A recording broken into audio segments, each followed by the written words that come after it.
അറഫയുടെ പ്രത്യേകത വിശദീകരിച്ച ഹദീസിൽ കാണാം, ഏറ്റവും നല്ല ദുആ ഖൈറു ദുആഇ യൗമി അറഫ. ഇൻഷാ അല്ലാഹ് നമുക്കത് വെള്ളിയാഴ്ചയാണ്.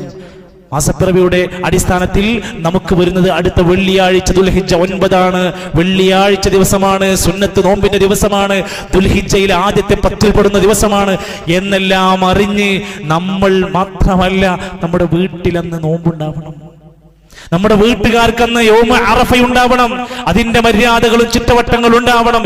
2 പെരുന്നാളിന്റെയും തലേ ദിവസങ്ങളിൽ നോമ്പെടുത്തുകൊണ്ടാണ് പെരുന്നാൾ ആഘോഷത്തിലേക്ക് നമ്മൾ പ്രവേശിക്കുന്നത്.